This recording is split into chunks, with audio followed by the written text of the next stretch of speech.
tinieblas, y ahora les hace ver a este Cristo sentado en su trono y les dice: ustedes están sentados con Él, para que ellos pudieran de alguna manera saber que gracias a que están unidos, ahora ellos tienen la misma victoria que Cristo, y están sentados a su diestra reinando con Él, y son capaces ahora de deleitarse en Él y descansar completamente en su poder. Y después en el segundo capítulo, Pablo les recuerda su pasado vergonzoso y deplorable y lo contrasta con su presente glorioso en Cristo. Y además les aclara que ahora ellos son el templo de Dios, que forman un solo cuerpo con los judíos creyentes y que ahora están siendo edificados para morada de Dios en el Espíritu.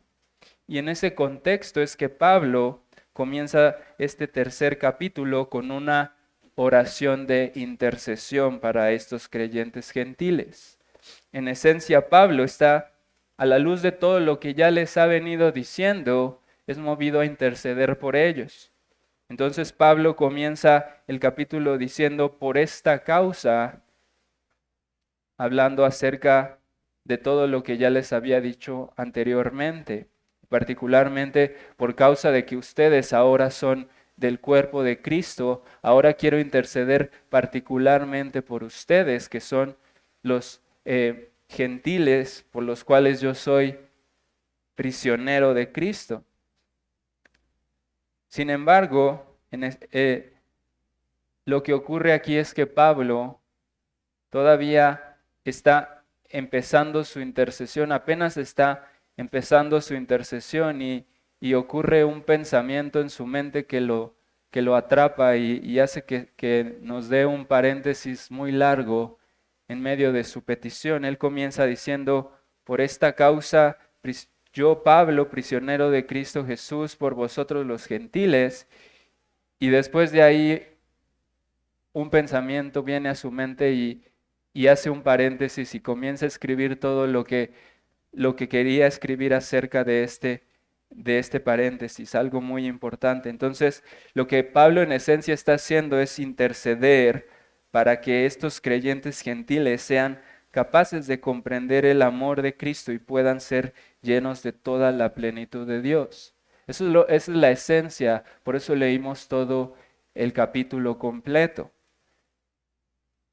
Pero la manera en la que Pablo estructura esta intercesión no es lineal, no es tradicional, no es tan fácil de leer así a simple vista. Sigue un orden distinto. Comienza en el versículo 1 y luego tenemos este largo paréntesis de los versículos 12 al 13. Imagínense qué interesante es eso. Y después continúa su intercesión hasta el versículo 14.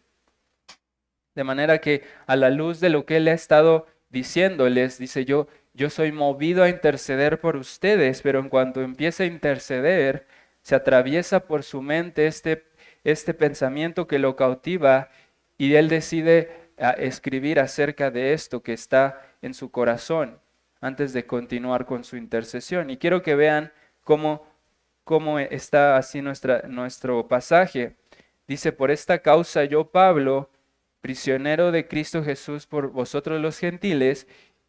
Y todo lo que está del versículo 2 al 13 es un paréntesis, y luego vuelve a decir: por esta causa doblo mis rodillas ante el Padre de nuestro Señor Jesucristo, de quien toma nombre toda familia en los cielos y la tierra, para que os dé conforme a las riquezas de su gloria el ser fortalecidos con poder en el hombre interior por su Espíritu. Y sigue hablando. Lo interesante aquí es esto, que comienza diciendo: por esta causa yo, Pablo, luego hace su paréntesis y luego regresa a lo que estaba diciendo: por esta causa doblo mis rodillas, por esta causa intercedo por ustedes. Entonces, Pablo está intercediendo por ellos, y en medio de su intercesión añade algo que es muy importante para él, si no, no hubiera interrumpido sus palabras. Es tan importante que Pablo permite que esta idea se apodere de su discurso y interrumpa abruptamente sus palabras. Es tan importante que que él dice, esto es necesario que la iglesia lo sepa. Es tan glorioso que incluso dice que los principados y las potestades del cielo necesitan también conocer esta verdad cuando dice en el versículo 10, para que la multiforme sabiduría de Dios sea ahora dada a conocer por medio de la iglesia a los principados y potestades en los lugares celestiales. Así que si este paréntesis tan largo es tan importante, es digno de que nos detengamos a considerarlo antes de que podamos contemplar la gloriosa intercesión que hace Pablo por los efesios. Así que básicamente hoy nos vamos a centrar en este paréntesis que está del versículo 2 al versículo 13. Y si Dios lo permite, en otra ocasión vamos a poder meditar en esta hermosa intercesión de Pablo. Ahora bien, hermanos, vamos a adentrarnos en este paréntesis y si somos sinceros, cualquiera de nosotros hubiera preferido que Pablo usara una estructura más simplificada o por lo menos más lineal. Si leemos detenidamente este capítulo, podemos quedarnos con muchas preguntas, podemos quedarnos con la sensación de que Pablo estaba como distraído, como que estaba, ¿qué pasó en su mente cuando estaba escribiendo esto? Podría parecer a nuestras mentes que a lo mejor Pablo ya está divagando y repitiendo cosas que ya había dicho, o incluso podríamos llegar a pensar que nuestra traducción en español no es lo suficientemente clara. Pero el problema no está ni en Pablo ni en nuestra traducción de la Biblia, hermanos. Creo que lo que hace que este capítulo sea tan difícil de procesar es el contenido tan profundo que Pablo está introduciéndonos aquí. Pablo está hablando de un concepto profundo. Está en estos versículos usó la palabra misterio 4 veces. Y él dice a los efesios que él ya les había escrito brevemente de este misterio. Pero ahora es como si justo cuando va a empezar a interceder por ellos, la grandeza de este misterio ocupara todo su corazón, le robara el corazón y él no pudiera evitar otra cosa más que profundizar en este gran misterio. Y Pablo llama a este misterio el misterio de Cristo. Como ya lo habíamos explicado antes, el concepto de el misterio aquí en el Nuevo Testamento, especialmente en las cartas de Pablo, no es una idea igual a la que nosotros conocemos como misterio. Para nosotros misterio es algo oculto, es algo misterioso, algo que no podemos comprender o que no sabemos en absoluto nada acerca de eso. Pero lo que está diciéndonos Pablo es un concepto que él tiene de su contexto judío. Para él el misterio es algo que es una verdad que estaba revelada, que estaba anunciada, pero que no era fácilmente comprendida. Él probablemente obtuvo este concepto de misterio de Daniel. Ustedes recuerdan cuando Nabucodonosor tuvo un sueño y estaba turbado porque no entendía lo que había soñado. Él había visto cosas que él no entendía. Y entonces, ¿qué pasó? Él mandó llamar a los sabios y nadie pudo responderle. Y entonces, ¿qué le dijo Daniel cuando se estuvo frente a él? El misterio que tú estás preguntando, ninguno de los hombres más sabios lo puede dar a entender. Pero hay un Dios que revela los misterios y que te ha hecho ver las cosas que van a pasar en el final de los tiempos. Y es básicamente esa la idea que Pablo tiene en mente cuando habla de un misterio que de alguna manera se sabía acerca de él, pero que así como Nabucodonosor no supo exactamente qué es lo que había soñado hasta que Daniel le explicó lo que él había soñado, así también nosotros, este misterio había estado ahí en el Antiguo Testamento, pero fue revelado por el Espíritu Santo para que fuera más claro en Cristo. Así que en el capítulo 1 él ya había anunciado este misterio, ya había dicho, lo había llamado el misterio de su voluntad. Y él nos dijo ahí en ese capítulo que Dios se había propuesto en sí mismo reunir todas las cosas en Cristo, o literalmente reconciliar todas las cosas en Cristo, no solo las que están en la tierra, sino también en el cielo. Entonces, en esa ocasión, si recordarán, vimos que el tema del misterio era algo central para nuestra carta. Era algo que comenzaba Pablo en el capítulo 1 de manera muy general, hablando del misterio de la voluntad de Dios de reconciliar a todo el cosmos, a toda la creación, y después ahora va a ir hacia lo más particular, diciendo, esta reconciliación de todo el cosmos también incluye la reconciliación entre los judíos y los gentiles.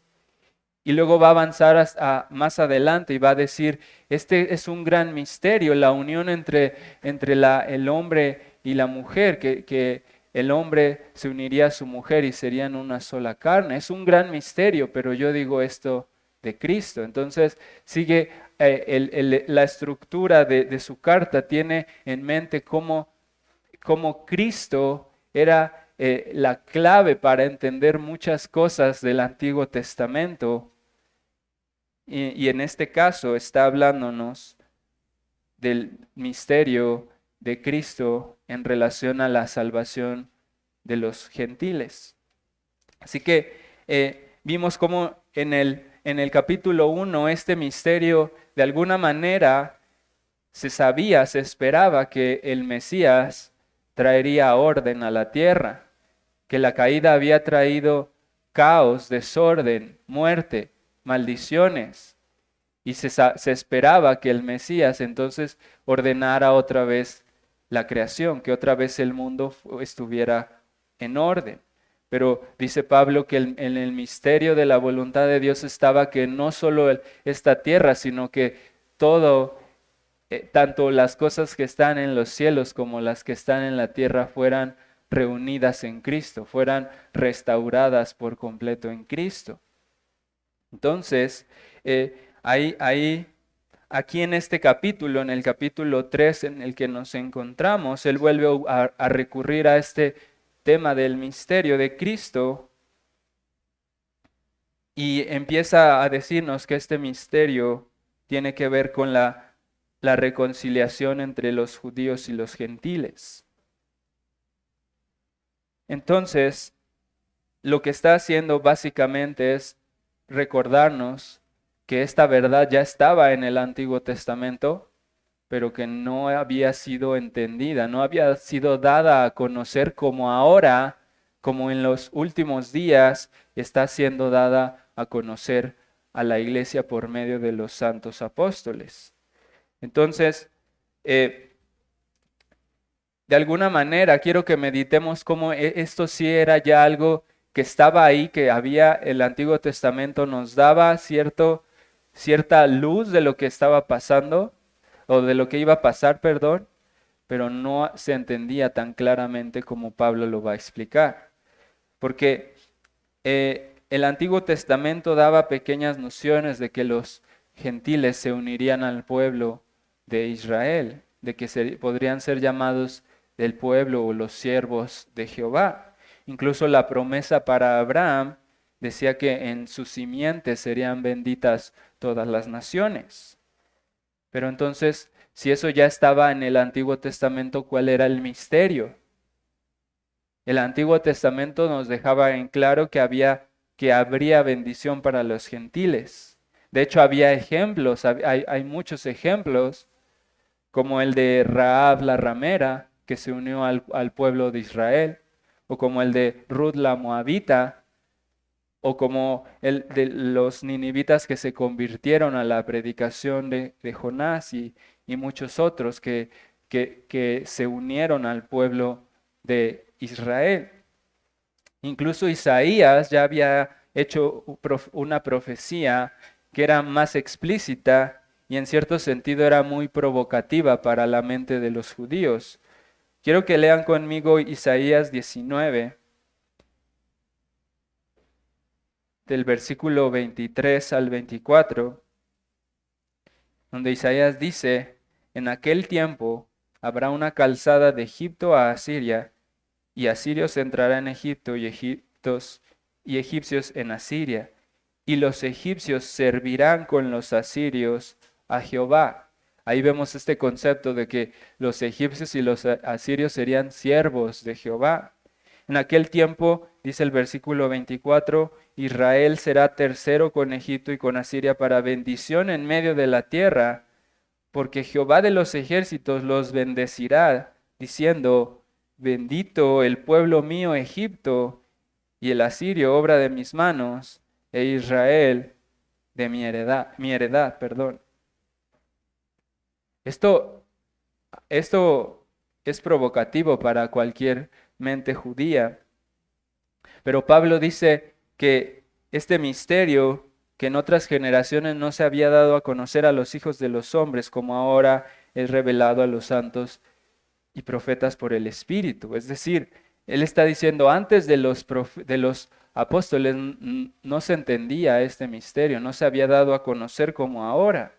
Ningún hijo del hombre había entendido las profecías de la manera en la que ahora las entendemos por la revelación del Espíritu de Dios. Y la prueba de eso es que la iglesia temprana tuvo muchísimos conflictos por causa de la conversión de los gentiles. Tuvo toda clase de disputas, enfrentamientos severos, y todo esto por no entender este misterio del que está hablando Pablo. Pablo entonces da a entender que este misterio le fue revelado, que era necesaria una revelación especial de Dios, una revelación sobrenatural de Dios, porque ni los hombres más sabios habían podido entenderlo. Entonces, esto que no había sido entendido en otras generaciones, ahora es entendido por el Espíritu. ¿Y cuál creen que fue la consecuencia, hermanos, de que la iglesia, de que el mundo entero, incluso los ángeles, no entendieran este misterio? La consecuencia fue, como ya lo hemos dicho, las muchas disputas y conflictos en medio de las iglesias. Como ya lo hemos venido viendo con nuestro hermano Jonathan en Romanos, todos esos problemas, diferencias de opiniones a causa de días festivos, comidas y temas parecidos a eso, eran un problema sumamente severo. Es algo que nosotros no podemos entender tan claramente. Para ellos, no solamente en esa época no solamente había discordias y divisiones por causa de opiniones, no solamente había, como ya hemos visto, cristianos enseñoreándose de otros cristianos por sus convicciones y por sus ideas acerca de ciertas cuestiones, sino que esta falta de entendimiento del misterio de Cristo había despertado la furia de los judíos, que incitaban la persecución en contra de los creyentes que se convertían a Cristo y tenían comunión con los gentiles.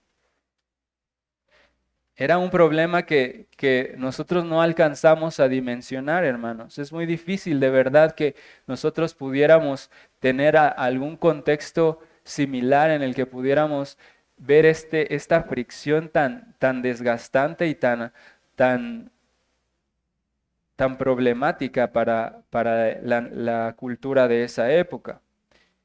Y era algo tan grave, hermanos, que seguramente le causó más de un dolor de cabeza al apóstol Pablo y a los demás apóstoles. Y no lo digo solamente porque Pablo tuviera que haber resuelto disputas y controversias y todo eso, sino porque él literalmente sufrió cosas que nosotros tampoco podemos imaginar. Él sufrió cárceles, él sufrió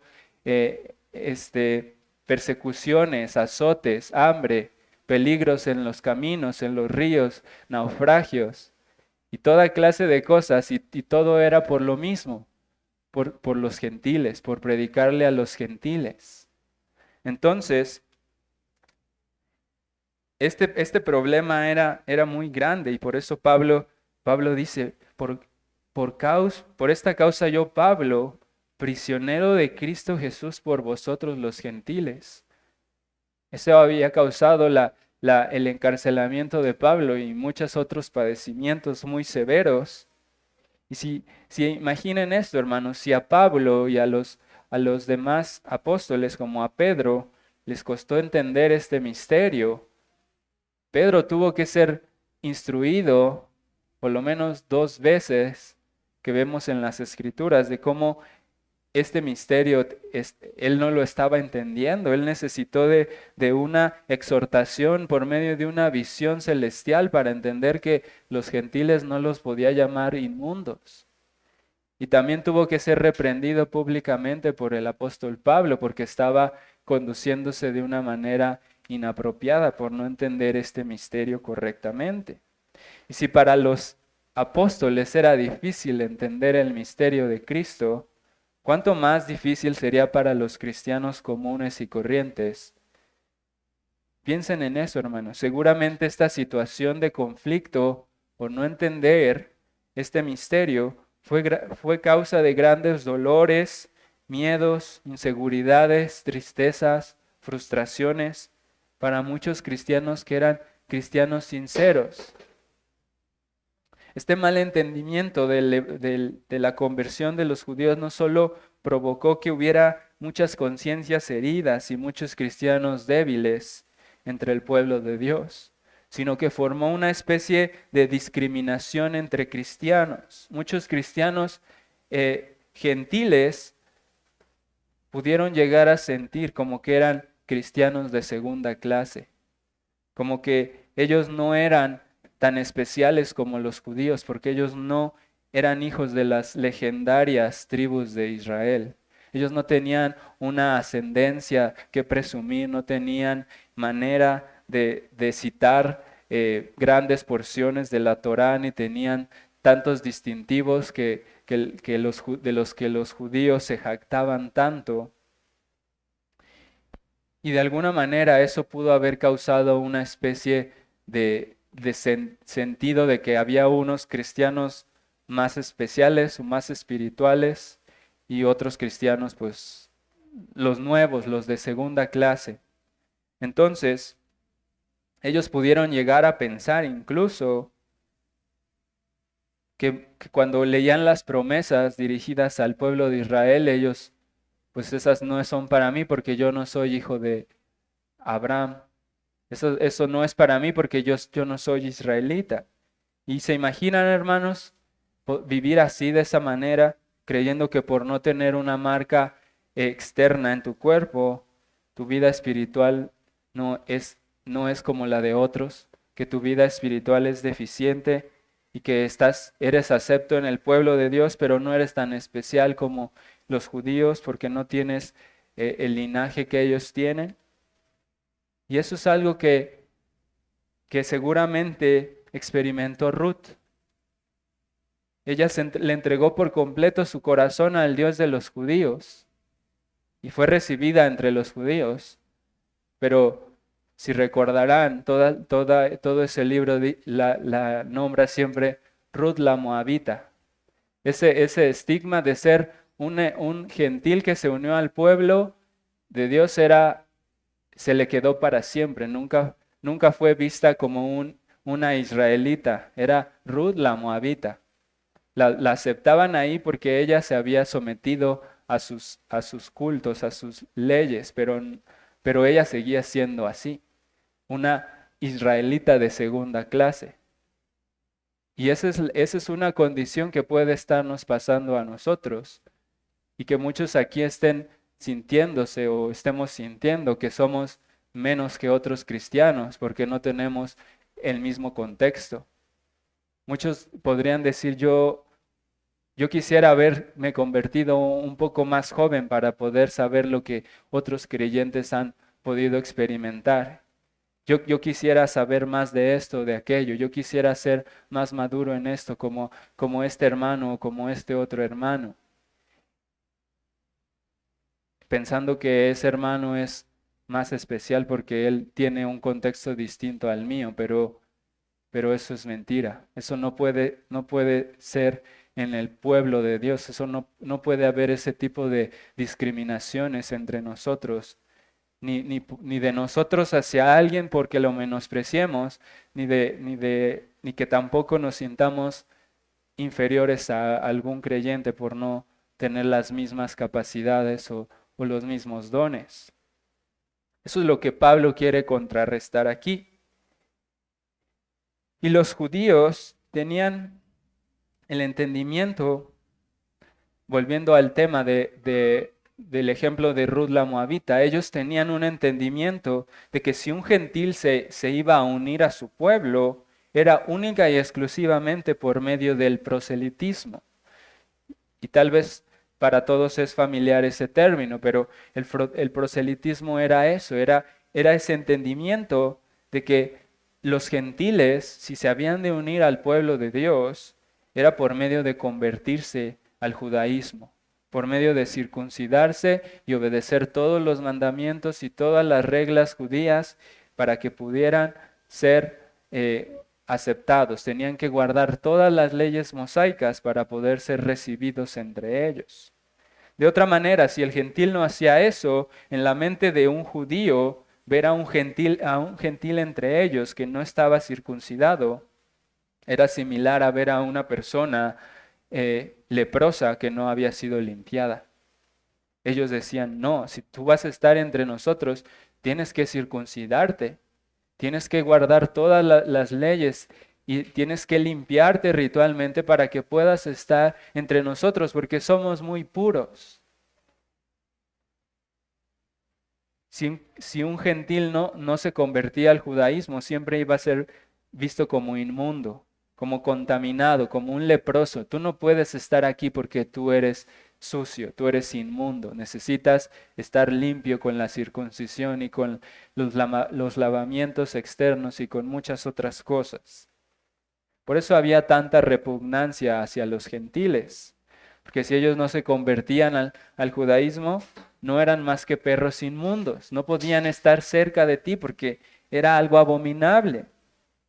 Esa era la manera en la que los judíos interpretaban las escrituras, por ejemplo, el texto de Isaías 19, porque ¿de qué otra manera podían los egipcios y los asirios ser llamados siervos de Dios? ¿De qué otra manera un asirio o un egipcio que son enemigos históricos de nosotros, que son paganos, que son aborrecedores de Dios, cómo pueden ellos acercarse al templo de Dios si no se circuncidan y no se limpian con todos los rituales judíos?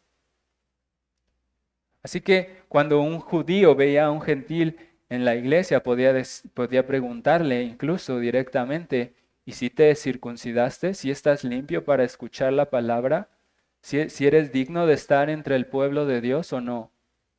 ¿Qué clase de sentimiento puede sentir un gentil al escuchar eso?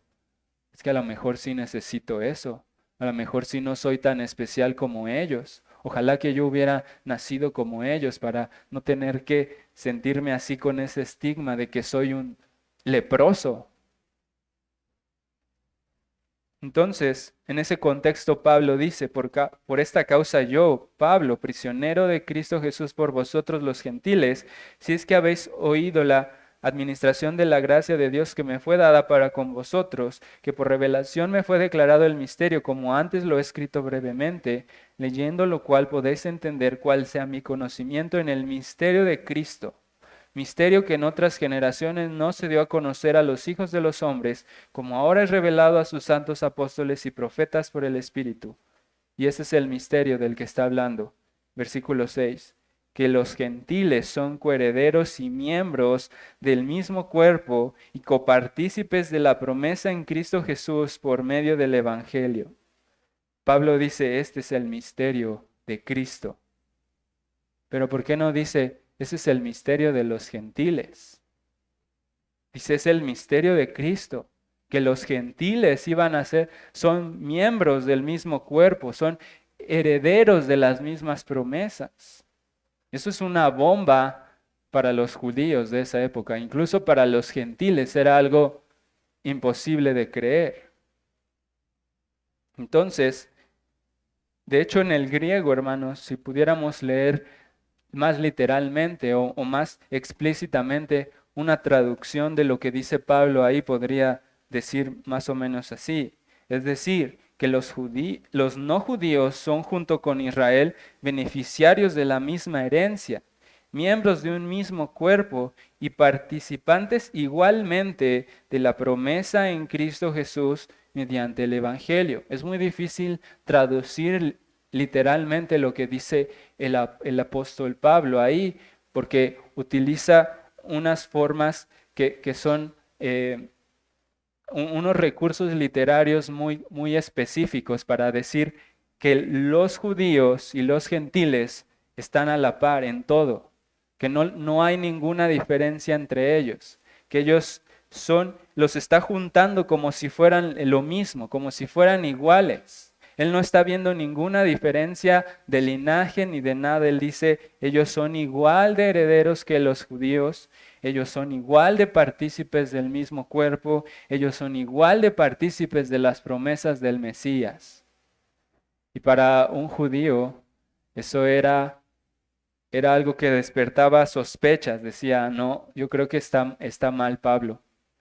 ¿Cómo puede él decir que los gentiles son iguales a nosotros si ellos no tienen ninguna señal externa de los judíos? Ellos no están circuncidados. Para un gentil él podía haber sido también algo parecido. ¿Cómo puede decir eso? Yo creo que se equivocó, porque yo no soy igual a los judíos. Mi contexto no se presta para que me comparen a ellos.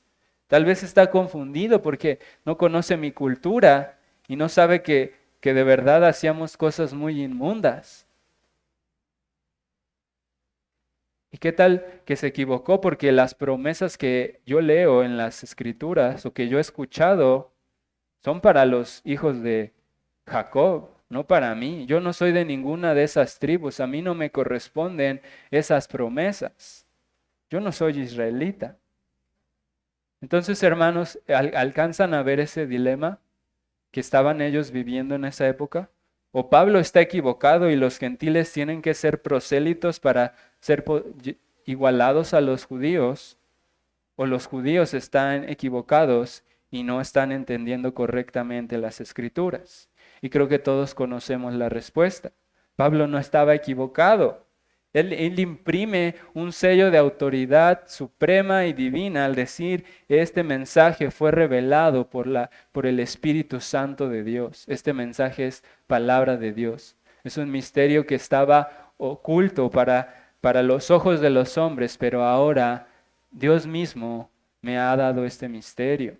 Y Él se presenta a sí mismo como administrador del misterio. Él no está diciendo, yo estoy interpretando, yo tengo una interpretación distinta, yo tengo una interpretación mejor del Antiguo Testamento.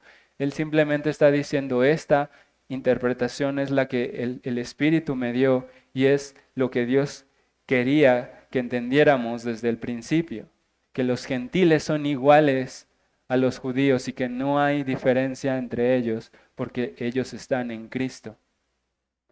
Entonces, Pablo se presenta a sí mismo como el administrador, como el dispensador de este misterio, con una responsabilidad enorme de aclarar el misterio a todos, y incluso hasta a los ángeles y a los demonios, porque es un misterio excelente y es el misterio de Cristo. Qué sublime es eso, que compare este misterio de los gentiles con Cristo. No dice el misterio de los gentiles, es el misterio de Cristo que estuvo dispuesto a morir por gentiles miserables, inmundos, y los ha unido a Él y ahora en Él son una nueva persona, son un nuevo cuerpo y están unidos a Él. Entonces aquí viene una pregunta interesante. ¿Por qué Pablo dice esto de que los gentiles son iguales a los judíos? ¿Por qué les atribuye la misma participación en las promesas de Israel? si ellos no son israelitas? Incluso él ya les había dicho, ustedes estaban lejos de la ciudadanía de Israel, ajenos a los pactos y a las promesas. ¿Cómo es que ahora Pablo está diciéndoles que ellos son coherederos de esas mismas promesas? ¿Cómo les está diciendo eso si les estaba diciendo ustedes estaban fuera, estaban lejos por la incircuncisión que había en ustedes? Y aquí es donde necesitamos leer con más detenimiento la afirmación de Pablo. Dice que los gentiles son coherederos y miembros del mismo cuerpo y copartícipes de la promesa en Cristo Jesús por medio del Evangelio. Aquí está el corazón de este misterio, porque los gentiles, ellos sabían que los gentiles de alguna manera se iban a unir al pueblo de Dios, iban a ser llamados siervos, que los asirios y Egipto iban a ser llamados pueblo de Dios, siervos de Dios. Pero entonces, ¿cuál era el misterio?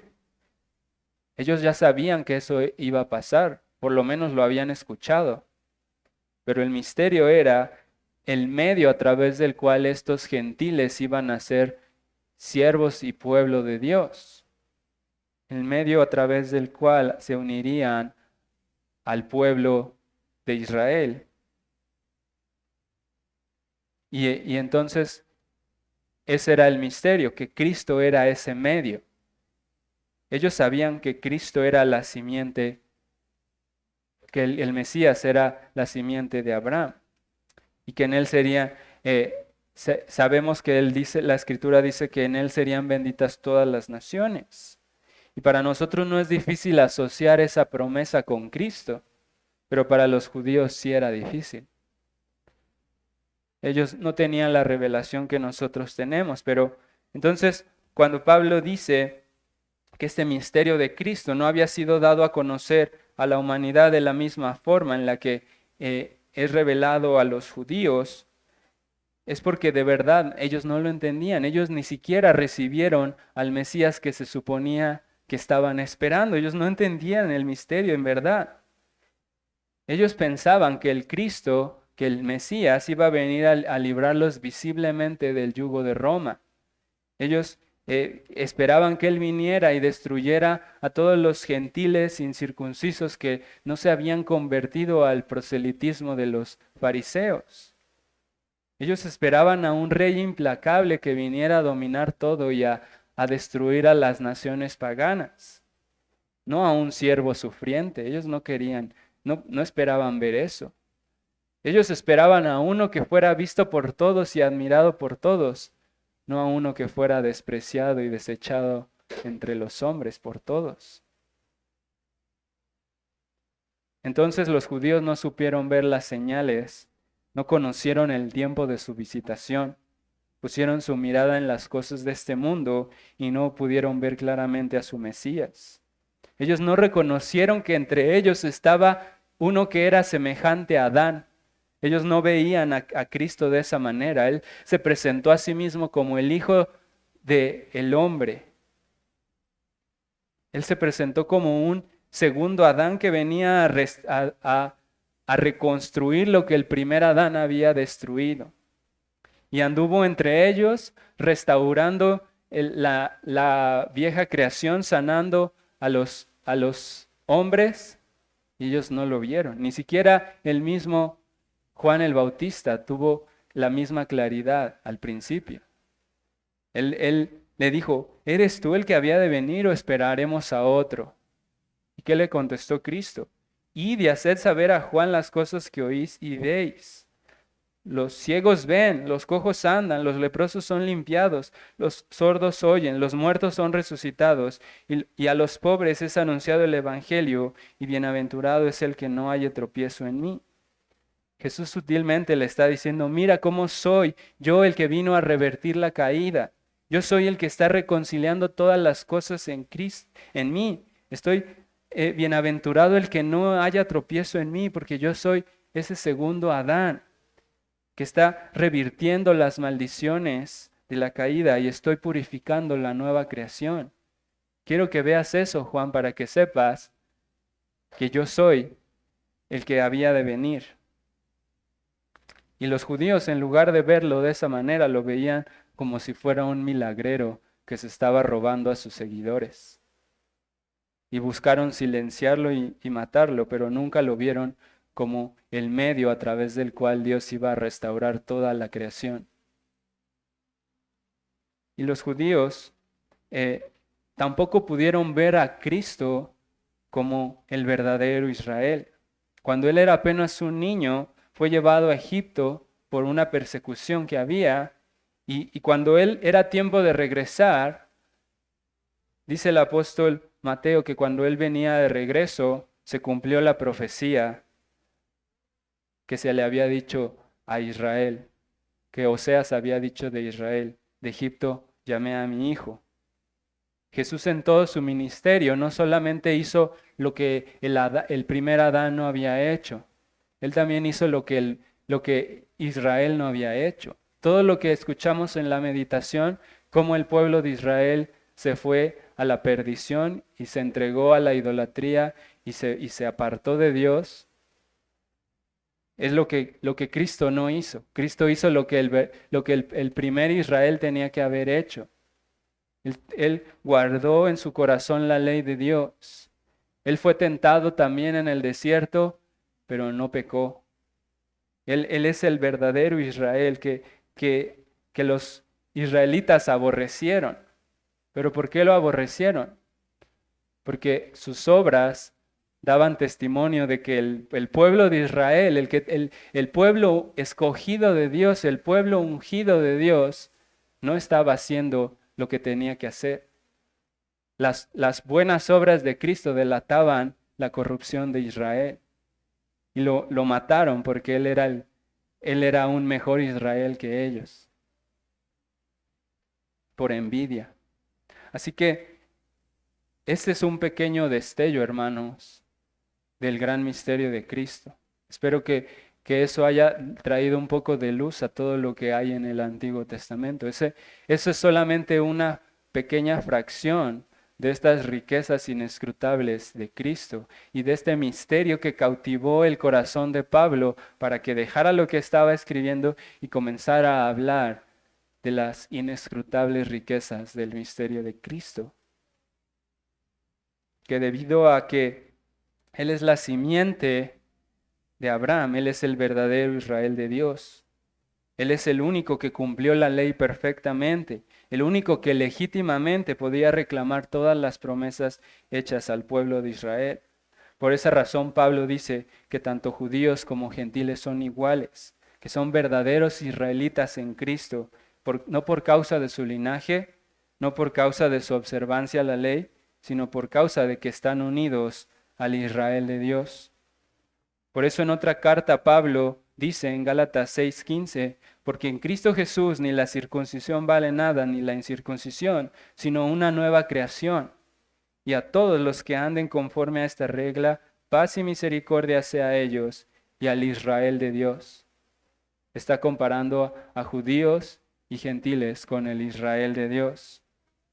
Y en otro pasaje en Romanos dice, pues no es judío el que lo es exteriormente, ni la circuncisión la que se hace exteriormente en la carne, sino que es judío el que lo es en el interior, y la circuncisión es la del corazón, en espíritu, no en letra, la alabanza del cual no viene de los hombres, sino de Dios. Así que este es el glorioso misterio de Cristo, que Él es el cumplimiento perfecto de la ley de Dios, y que unidos a Él somos verdaderos judíos, verdaderos israelitas, herederos de las promesas, partícipes de todos los beneficios del Mesías y de los pactos y las promesas hechas al pueblo de Dios. Y en otro pasaje, hermanos, que es paralelo a este que estamos estudiando, en Colosenses 1, Pablo dice que este no solamente es el misterio de Cristo o el misterio acerca de Cristo, sino que dice que Cristo mismo es el misterio.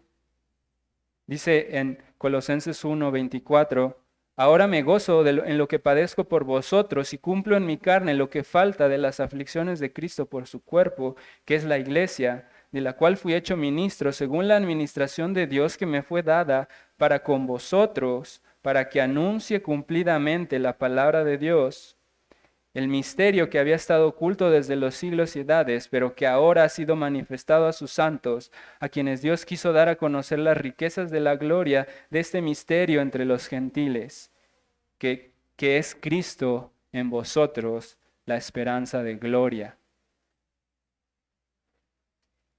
Esto nos puede dar una idea, hermanos, de por qué Pablo se desvió a escribir este paréntesis tan largo. Porque fue cautivado por Cristo mismo.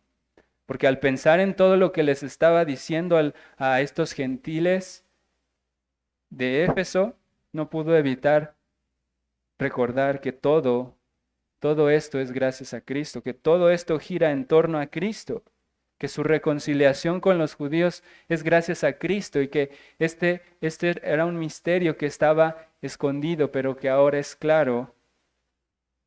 Y él anhelaba que ellos crecieran en el conocimiento de este misterio, que ellos dejaran ya de verse a sí mismos como cristianos de segunda clase, que contemplaran su unión con Cristo para que crecieran en su seguridad y confianza para acercarse a Dios, para que se mantuvieran firmes y no desmayaran a causa de sus tribulaciones.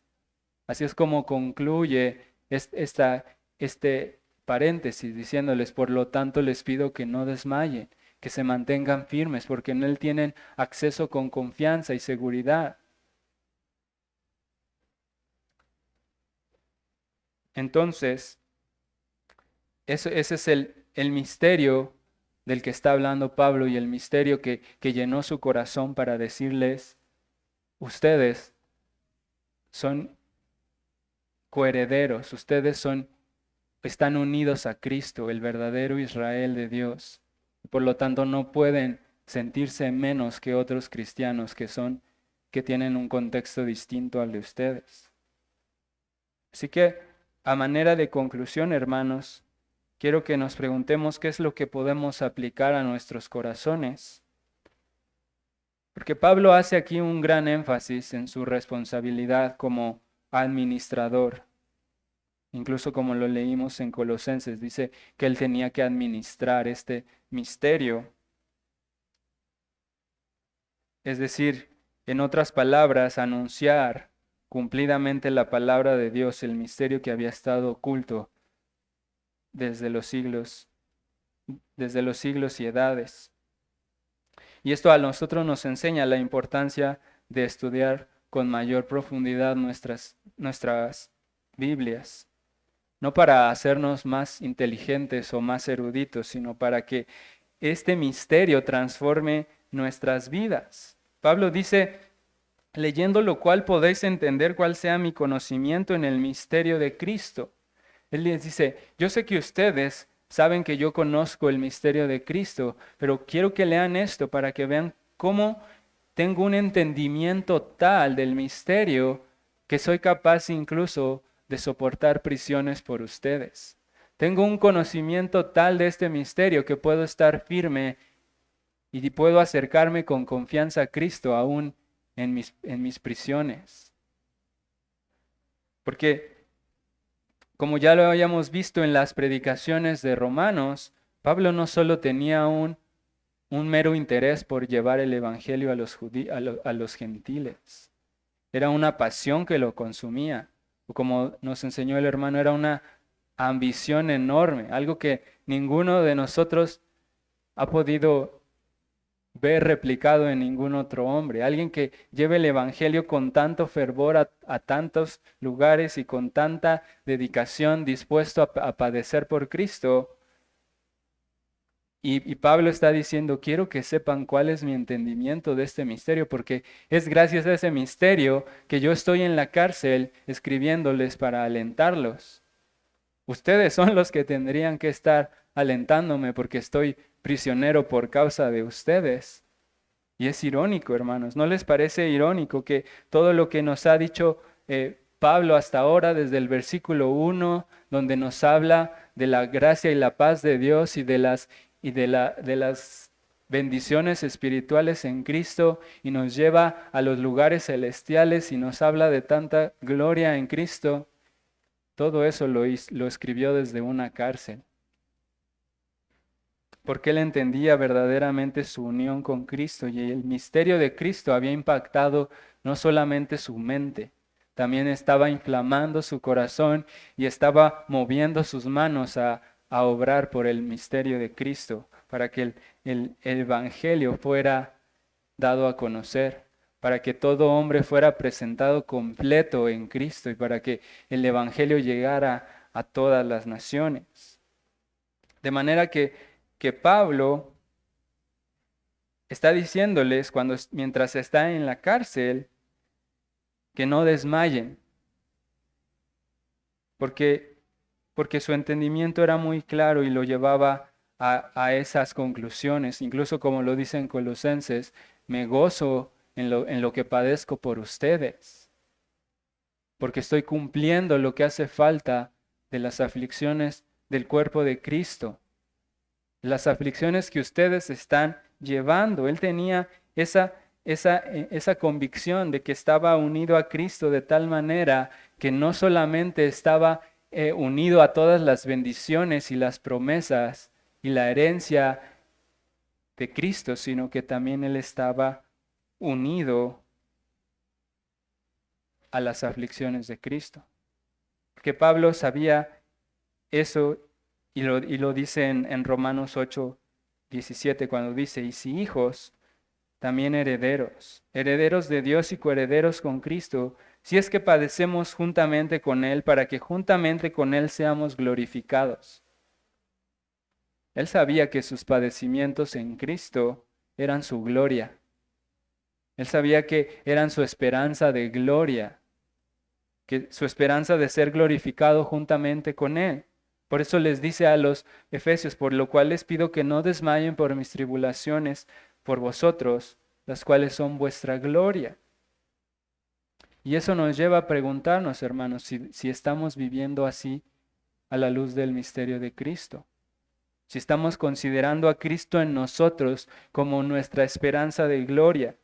Si estamos disfrutando de los frutos del misterio de Cristo en nuestras vidas.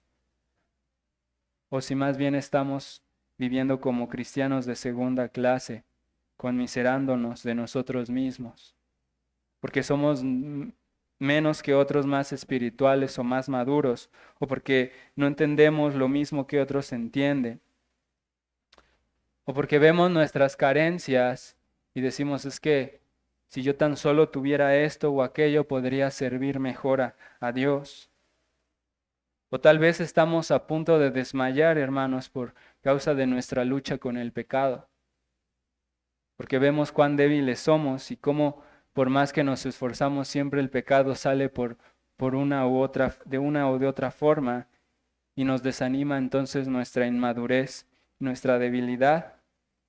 Y lo único que hacemos es conformarnos con no caer en pecados muy graves. Porque pues es lo que se puede hacer. Sintiéndonos inseguros de acercarnos a Dios, sintiéndonos inmundos para acercarnos a Él por causa de nuestro pecado y nuestra debilidad, en lugar de levantarnos del pecado y aferrarnos a Cristo para ser fortalecidos y afirmados.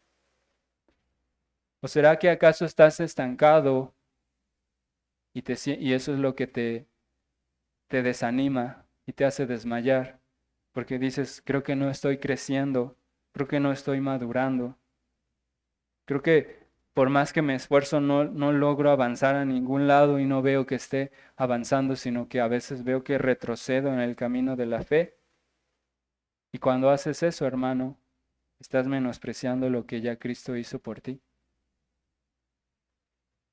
Estás menospreciando lo que ya te dio Cristo porque según tú no ves los mismos frutos que ves en otros hermanos, que seguramente han padecido bastante y seguramente han llevado consigo las aflicciones de Cristo y por eso tienen los frutos que tú no ves que tú tienes. O tal vez es por alguna enfermedad que estás desmayando, hermano, y que dices, esta enfermedad me roba el gozo y la paz.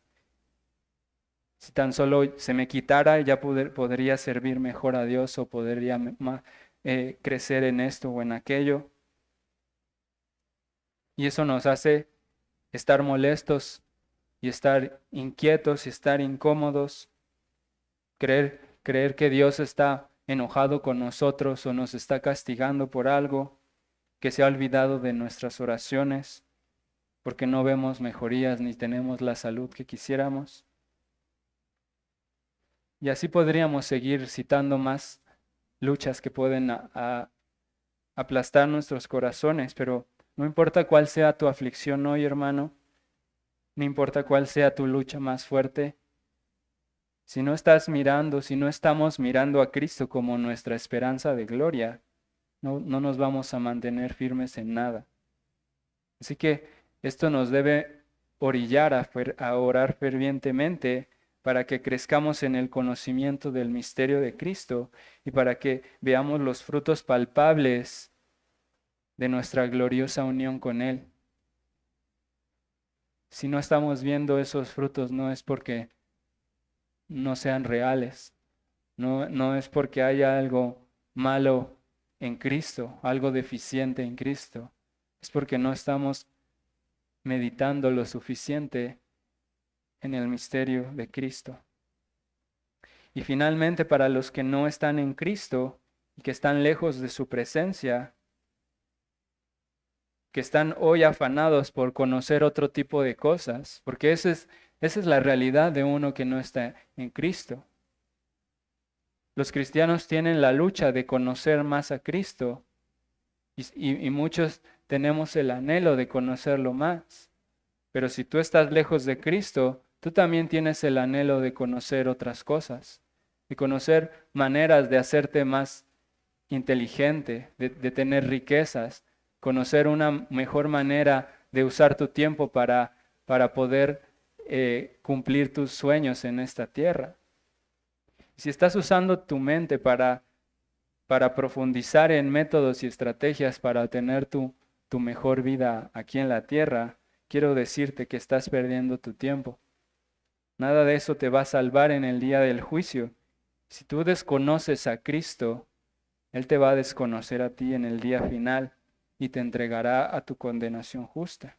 Pero si te acercas a Él, creyendo en Él como tu única esperanza y te arrepientes de todos tus pecados, vas a encontrar en Él la salvación y el perdón que necesitas. Pero si te rehusas a creer en Él, perecerás y no podrás escapar de su juicio. Y yo te quiero suplicar que no seas como esos judíos necios que no supieron el tiempo de su visitación, que tuvieron a Cristo enfrente y lo único que esperaban de Él eran beneficios terrenales. No seas como ellos, aprende a apreciar lo que Cristo hizo para salvarnos, que derramó su preciosa sangre para que pecadores inmundos como nosotros no tuviéramos que morir. Así que considera a Cristo como lo único que vale la pena en este mundo y considera tus caminos de maldad y abandona tu pecado hoy para que puedas ser reconciliado con Cristo. Amén, hermanos. Vamos a terminar con una oración.